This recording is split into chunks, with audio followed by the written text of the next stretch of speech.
نحمده ونصلي على رسوله الكريم. چند باتیں عرض کرنی ہے. اللہ کرے آپ لوگوں کے دل میں اتر جائے. اللہ تعالیٰ ہم سب کو عمل کرنے کی توفیق عطا. بہت خوشی ہوئی جب اس بات کا علم ہوا کہ گھواسی کے اندر درس قرآن کا آغاز ہوا، قرآن کی تفسیر کا آغاز ہوا، قرآن کے ترجمے کا آغاز ہوا، قرآن کے مطالب کا آغاز ہوا. اس کا آغاز بہت پہلے ہونا ہے، لیکن خیر ہے اللہ کی مرضی. ہر چیز اللہ نے ایک وقت کے ساتھ مقرر کر دیا. جب تک اللہ کا حکم نہیں ہو اس سے 1 منٹ پہلے کوئی کام نہیں ہو سکتا. اب مجھ سے باہر ہو سکتا ہے تو یہ اللہ کی مرضی تھی. اللہ نے آپ لوگوں کو قبول فرمایا، آپ لوگوں نے ہمت کی اور اس کا ارادہ فرمایا.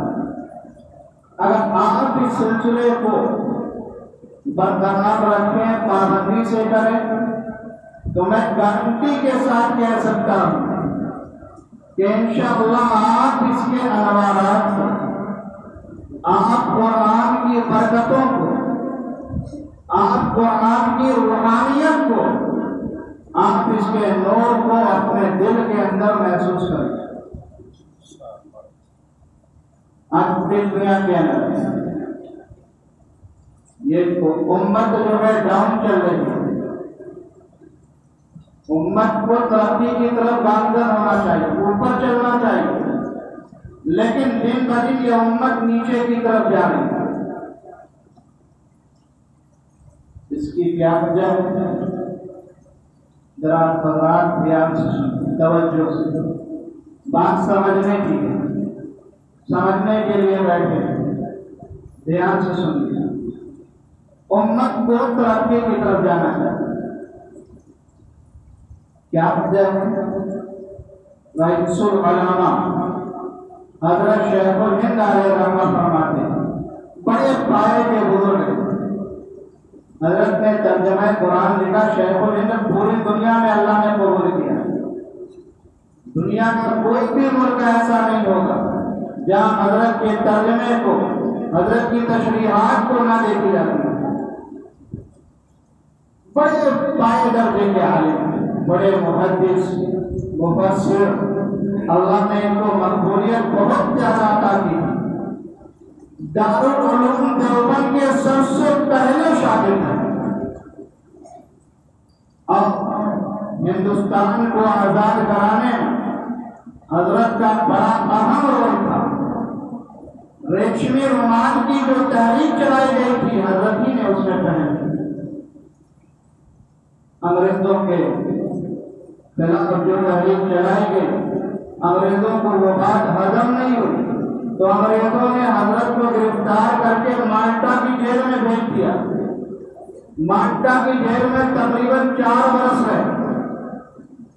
جب حضرت کی مدت پوری ہوئی، جیل سے رہائی کا وقت ہوا، نکلنے کا وقت ہوا، پورا ہندوستان بیدار تھا.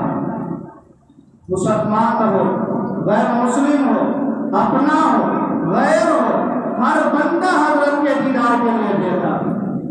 کوئی کنڈے سے آ رہا ہے، کوئی کہیں سے آ رہا ہے، حضرت کی زیارت کے لیے. وقت پورا ہوا، حضرت مالٹا کی جیل سے تشریف لاتے، دارالعلوم دیوبند تشریف لے گئے. وہاں پہ بڑے بڑے علماء، وقت کے محدثین، مفسرین، محققین، اللہ کے مقبول بندے، اولیاء اللہ، بڑے مقرب بندے سب وہاں جمع تھے. عصر کے بعد کا وقت تھا، چارپائی بچھائی گئی، حضرت اس پہ تشریف فرما ہوئے. تمام علماء جیسے آپ حضرات بیٹھے ہوئے، بڑے بڑے علماء بیٹھے ہوئے. حضرت نے ایک بات پوائنٹ کی فرمایا،